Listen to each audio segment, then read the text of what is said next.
నమస్కారం. 2024లో ఆగస్టు 5వ తేదీ శ్రావణ మాసం ప్రారంభమవుతుంది.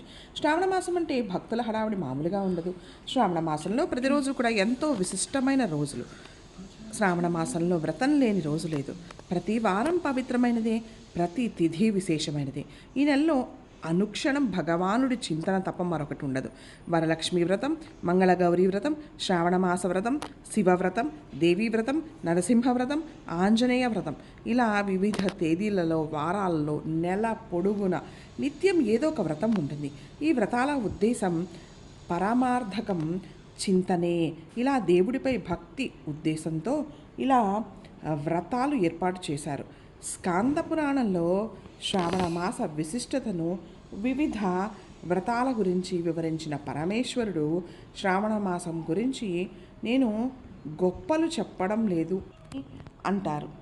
శ్రావణం కోరికలు తీరుస్తూనే మోక్షాన్ని కూడా ప్రసాదిస్తుంది. భోగ మోక్షకారిగా పేరున్న ఈ నెలలో నిశ్చల మనస్సుతో దైవాన్ని కనుక ఆరాధిస్తే జీవితం పావనమవుతుంది. అయితే ఈ శ్రావణ మాసంలో ఆడవారు ఇంటికి వస్తే ఏదో ఒకటి ఇచ్చి పంపించేయడం మనకి ఆనవాయితీ. శ్రావణ మాసంలో ఆడవారు ఇంటికి వస్తే తాంబూలం కానీ, రవిక కానీ, పూలు కానీ ఇస్తారు. ఇవేమీ లేవనుకోండి, ఇంట్లో ఒక పండు ఇచ్చి కుంకుమ బొట్టు పెట్టేసి చక్కగా పంపుతారు.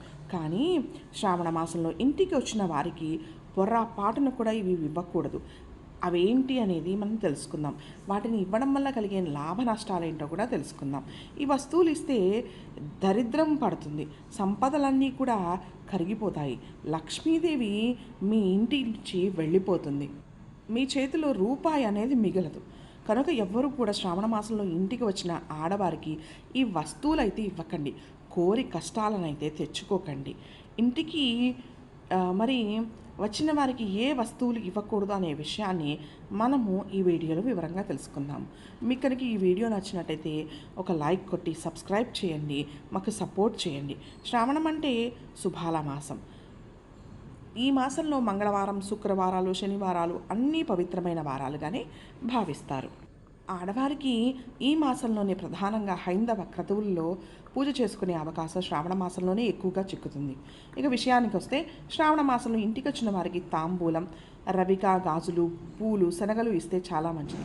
ఏమీ లేకపోతే ఆమెని లక్ష్మీదేవిగా భావించి మంచినీరు ఇచ్చినా సరిపోతుంది. అయితే కొంతమంది తెలియక ఏ వస్తువులు పడితే ఆ వస్తువులు ఇచ్చేస్తూ ఉంటారు. దానివల్ల లేనిపోని కష్టాలు వస్తూ ఉంటాయి. ముఖ్యంగా ఇంటికి వచ్చిన ఆడవారికి ఎట్టి పరిస్థితుల్లోనూ కొబ్బరి నూనె ఇవ్వకూడదు. ఇస్తే దరిద్రం చుట్టుకుంటుంది, లక్ష్మీదేవి అనుగ్రహం తగ్గిపోతుంది. కొంతమంది ఆడవారు వేరే వారి ఇంటికి వెళ్ళినప్పుడు తలకి కొబ్బరి నూనె రాసుకోవడం, అంటే నూనె రాసుకోవడం, లేదా కాళ్ళు చేతులకి నూనె రాసుకోవడం, నూనె తీసుకుంటూ ఉంటారు. కానీ శ్రావణ మాసంలో అలా ఇంటికి వచ్చిన ఆడవాళ్ళకి అస్సలు మీరు నూనె అనేది ఇవ్వకండి. మీ ఇంట్లో ఉన్న లక్ష్మీదేవి వెళ్ళిపోతుంది, మీకు దరిద్రం పడుతుంది, చేతిలో రూపాయి కూడా మిగలదు. కనుక శ్రావణ మాసంలో మీరు ఇంటికి ఎవరు వచ్చినా సరే, వాళ్ళు బంధువులైనా సరే, వాళ్ళకి కొబ్బరి నూనె అయితే ఇవ్వకండి. కొంతమంది ఆడవాళ్ళు తెలిసి తెలియక ఉప్పు, పసుపు, చింతపండు, వంట నూనె ఇలాంటివి అడుగుతూ ఉంటారు. చాలామంది ఏ ముందులే అని ఇచ్చేస్తూ ఉంటారు. తెలిసిన వాళ్ళే కదా, అడిగారు కదా, పాపం అవసరం ఉంటుంది కదా అని అరువిస్తూ ఉంటారు. ఇవి మామూలు సమయాల్లో ఇచ్చినా పర్వాలేదు, కానీ శ్రావణ మాసంలో వీటిని అరువుగా ఇవ్వకూడదు. పక్కింటి వారికి, స్నేహితులకి, బంధువులకి, మన ఇంటికి ఎవరైనా వస్తే వాళ్ళకి ఇట్లా అరువుగా ఈ వస్తువులు ఇవ్వకూడదు. ఇవ్వడం వల్ల లక్ష్మి అనేది వెళ్ళిపోయి దరిద్రం అనేది చుట్టుకుంటుంది. అట్లాగే ఈ శ్రావణ మాసంలో పెరుగు అనేది ఎవరికి ఇవ్వకండి. మీ ఇంటికి ఎవరైనా పెరుగు అప్పు కావాలని వచ్చినా ఇవ్వద్దు. అంటే కొంతమంది ఆడవాళ్ళు తాంబూలాలు తీసుకోవడానికి వచ్చి మజ్జిగని, తాగడానికి పాలు వచ్చిన వాళ్ళకి ఇస్తూ ఉంటారన్నమాట. అంటే మజ్జిగ తాగండి, పాలు తాగండి అని. అలాంటి వాళ్ళకి ఇవ్వకండి, ఇంటికి వచ్చిన వాళ్ళకి ఇవ్వకండి. ఇంకా ఇంటికి వచ్చిన వాళ్ళకి మీరు పోనీలే ఏం కాదులే అని ఇస్తే మాత్రం కష్టాలు అనేది ఎదురవుతాయి. ఒకరి దగ్గర చెయ్యి చాచి అడుక్కోవాల్సిన పరిస్థితి మీకు వస్తుంది. అలాగే శ్రావణ మాసంలో మంగళవారాలు, శుక్రవారాలు అత్యవసరం. అంటే ఏంటి, వాళ్ళకి ఏదైనా హాస్పిటల్ ఖర్చులు లేకపోతే ఏదైనా అనారోగ్యం విపరీతంగా ఉంటే అప్పుడు మాత్రమే అప్పు ఇవ్వండి. కానీ చేబదులు కావాలి, డబ్బులు కావాలని ఎవరన్నా అప్పుగా మీ ఇంటికి వస్తే వాళ్ళకి డబ్బునైతే మాత్రం ఇవ్వకండి. అట్లాగే బంగారాన్ని తాకట్టు పెట్టకండి. తాకట్టు పెట్టాల్సిన పరిస్థితి వస్తే, అంటే అత్యవసరమైనటువంటి పరిస్థితి వస్తే తప్ప మీరు బంగారాన్ని అమ్ముకోవటం కానీ, ఆ బంగారాన్ని తాకట్టు పెట్టడం కానీ, అట్లాగే కొంతమంది ఇంటికి వచ్చి ఫంక్షన్స్ కానీ మేము ఆ బంగారం వేసుకుని వెళ్ళొస్తాము, కాసేపు ఇవ్వండి అని అడుగుతారు చుట్టాలు కానీ ఎవరైనా. అట్లా ఎవ్వరికీ మీ బంగారాన్ని కూడా ఇవ్వకండి. దానివల్ల మీకు కష్టాలు పాలవుతాయి. మీరు సహాయం చేయడం వల్ల ఈ శ్రావణ మాసంలో ఇలాంటివి మీకు ఎదురు కష్టాలనే వస్తాయన్నమాట. శివుడికి శ్రావణ మాసం అత్యంత ప్రీతికరమైంది. ఈ మాసంలో వచ్చే సోమవారం నాడు ఆవు పాలు, పెరుగు, చక్కెర, నెయ్యి, తేనె వంటివి వీటి వాటితో మనము శివుడికి అభిషేకం చేస్తే సకల శుభాలు కలుగుతాయి. అట్లాగే బిల్వపత్రాలు, కలువ, ఉమ్మెత్త, తుమ్మి లాంటి ఇష్టమైన పుష్పాలతో శివుడికి ఆరాధన చేస్తాడు.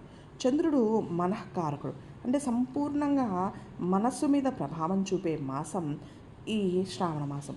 ఈ మాసంలో రవి సంచరించే నక్షత్రాల ప్రభావం చంద్రుడి మూలంగా మన మీద ప్రభావం చూపుతాయి. చంద్రుడు ఇక మంచి జరగబోయే మనకి ముందు సంకేతాలు కూడా ఇస్తూ ఉంటాడు. అట్లాగే జరగబోయే దుష్ఫలితాల నుంచి కూడా మనల్ని కాపాడుతూ ఉంటాడు అనమాట.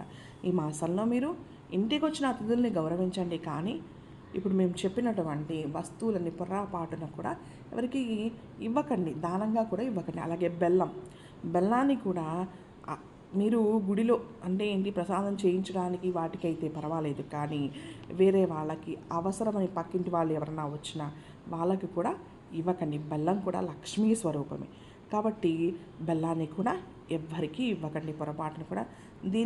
దీనివల్ల కూడా మీరు నష్టపోయే అవకాశం ఉంది. ఇవి చెప్తున్నారు కదా తమాషాకి అని మాత్రం అనుకోకండి. వీటిని ఇప్పుడు చెప్పిన వస్తువుల్ని పొరపాటున కూడా ఎవరికీ ఇవ్వద్దనమాట. చాలా విశిష్టమైనవి.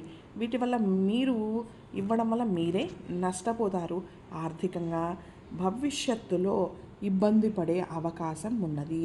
అప్పుడు బాధపడే కన్నా ముందే జాగ్రత్త పడడం చాలా మంచిది. కాకపోతే డబ్బులు మాత్రం అంటే ఏంటి, ఎవరికన్నా అనారోగ్య పరిస్థితులు బాగుండకపోయినా, హాస్పిటల్లో ఉండి ఎవరైనా ఇబ్బంది పడుతున్నా అలాంటి వారికి మీరు డబ్బు పరంగా సహాయం చేయొచ్చు. కానీ ఏదో చిన్న చిన్న విషయాలకి డబ్బు కోసం అప్పు వస్తే మాత్రం ఈ మాసంలో ఇవ్వకుండా ఉండడమే మంచిది. పిల్లలకి స్కూల్ ఫీజులు, లేకపోతే అనారోగ్యంగా ఉన్న వాళ్ళకి హాస్పిటల్లో డబ్బులు కట్టడం, ఇలాంటివి చేయొచ్చు. కానీ ఒకసారి చేసే ముందు 1కి 10 సార్లు ఆలోచించుకొని మీరు ప్రవర్తించండి. ఈ నెలలో కనుక దీపారాధన ప్రతిరోజు చేయడం వల్ల దీర్ఘ సుమంగళి యోగం, అష్ట ఐశ్వర్యాలు అనేవి సిద్ధిస్తాయి. ఇక ఈ మాసంలో వచ్చే ప్రతి పండుగ విశిష్టమైనదని మనం మొదటే చెప్పుకున్నాం కాబట్టి ఈ మాసంలో వచ్చే సోమవారాలు, వరలక్ష్మి వ్రతాలు, అలాగే అంటే వరలక్ష్మి వ్రతం రోజున కుదరకపోతే శుక్రవారాలు, మిగతా శుక్రవారాల్లో చేసుకుంటారు కాబట్టి వరలక్ష్మి వ్రతము, అలాగే శనివారాలు ఉపవాసాలు నుండి పూజలు చేయడం వల్ల విశేషమైనటువంటి వృద్ధి అనేది ఇంట్లో జరుగుతుంది. కాబట్టి ఎంతో పవిత్రమైనటువంటి ఈ మాసాన్ని మనం చక్కగా సద్వినియోగం చేసుకుందాం. ఇలాంటి మరిన్ని వీడియోస్ కోసం మా ఛానల్ని లైక్ చేయండి, షేర్ చేయండి, సబ్స్క్రైబ్ చేయండి. మీ విలువైన కమెంట్స్ రూపంలో తప్పకుండా తెలియచేయండి. అలాగే బెల్ ఐకాన్ని ప్రెస్ చేయండి. కొత్తగా మేము ఏ వీడియోస్ అప్లోడ్ చేసినా వాటి నోటిఫికేషన్ మీకు రావాలి అంటే please press the bell icon. Please subscribe our channel. నమస్కారం. ప్లీజ్ మా ఛానల్ మీకు నచ్చినట్టయితే సబ్స్క్రైబ్ చేసుకోండి. మరిన్ని విషయాల కోసం ప్లీజ్ సబ్స్క్రైబ్ అవర్ ఛానల్.